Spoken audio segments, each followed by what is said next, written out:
Okay, so the official visit date is set between Michael Fasusi and Oklahoma.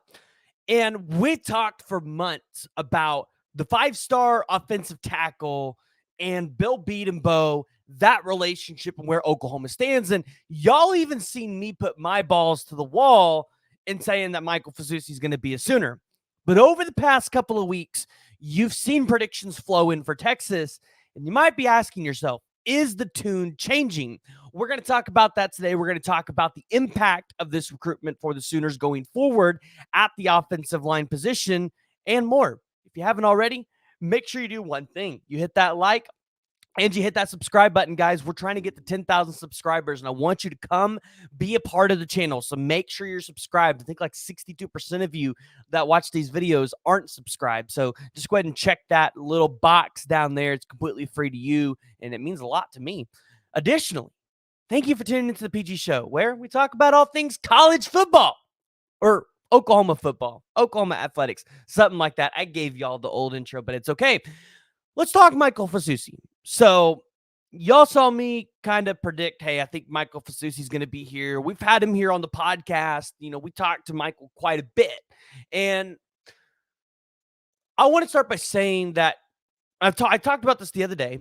My feelings for Michael Fasusi to end up at Oklahoma, I think, are still the same. I'm not feeling that he's going to end up at Texas just yet. I'm not sold on that prediction or those predictions that are flowing in. I'm really sold on the relationship that Bill Beadenbow has with Fasusi and the way that Oklahoma has positioned themselves. I think it's natural that Oklahoma would lose some momentum, or maybe momentum is not the right word, but kind of lose some leadership in this recruitment when he's going to be taking visits to Mizzou and Texas and A&M and all these places and Oregon because, well, quite frankly, you got to go to those other schools to make sure you're making the right decision here. And when you've been to Oklahoma so many times because, well, Jaden Hardy was his teammate and he came with Jaden Hardy, right? When you've got that going on, you kind of have to explore your options. So not really too worried there. But Michael Fasusi, he locks in his official visit in actually a week where I didn't think this was going to be the weekend of his official visit. He schedules it for June 14th through the 16th. I thought it would be the next weekend where Oklahoma is already lining out a couple of other visits with a lot of other top-tier players. But he's going to be on campus that weekend with Floyd Boucard, the four-star defensive lineman, who a lot of you saw Oklahoma included in that top school list for that recruitment. But Michael Fasusi is an interesting prospect for Oklahoma because he is one of the most valuable players in this class.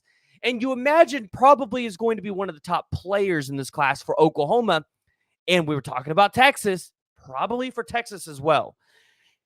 And so you look at Michael Fasusi's talent and being able to play the left tackle position. I mean, dare I say that Michael Fasusi might be the best offensive line prospect in this class, including over David Sanders, who, I mean, I'm surprised Oklahoma didn't try to go after that one a little harder. It just, I don't know what happened with that one. But when you look at Fasusi and you look at his film, which I'm going to go ahead and share with you guys here so you guys can see exactly what I'm referring to as you guys are able to watch it. But when I look at the film for Fasusi and I see what Bill Beadenbow could get, one, I see a player that is very similar to some of the best players that Bill Beadenbow's had on campus, like a Tyler Guyton, who is going to be a first-round pick this year, or an Anton Harrison.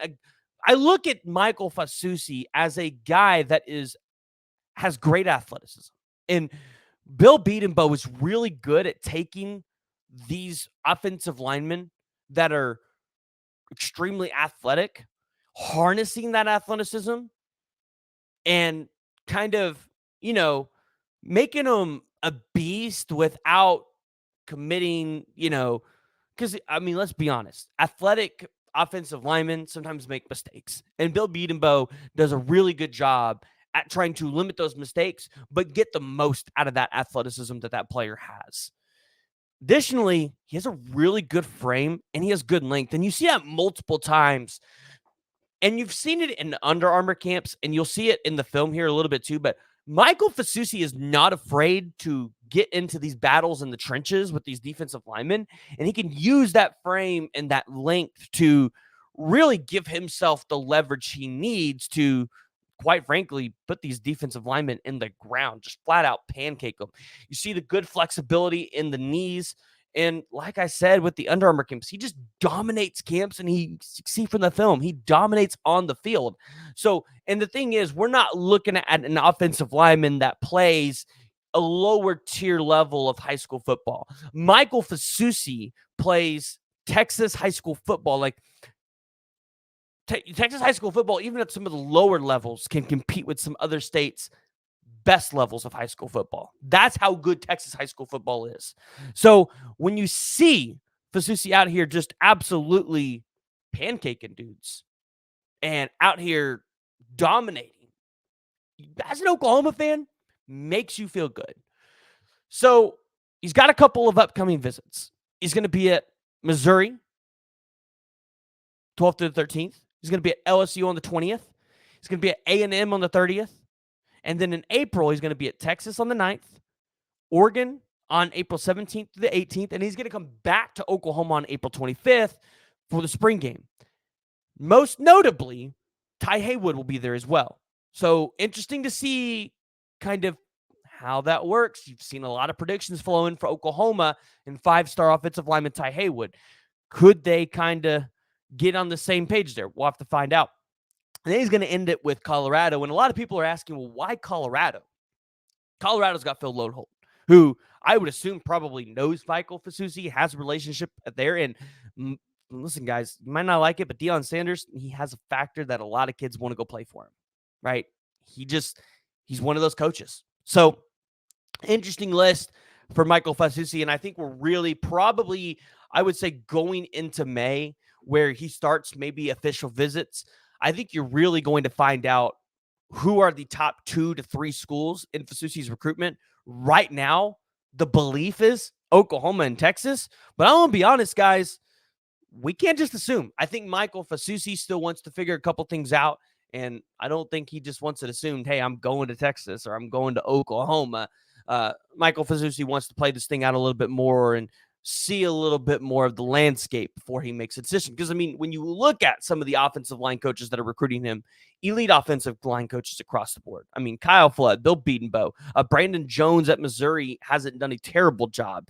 You've got Adam Cushing out at Texas A&M. You've got Holman Wiggins and Eric Walford at Alabama. So, Michael Fasusi, keep your eyes on that. Interesting that we got the official visit date for June 14th to the 16th. I thought it would be the week after, but hey, you're Oklahoma. You ain't going to complain there.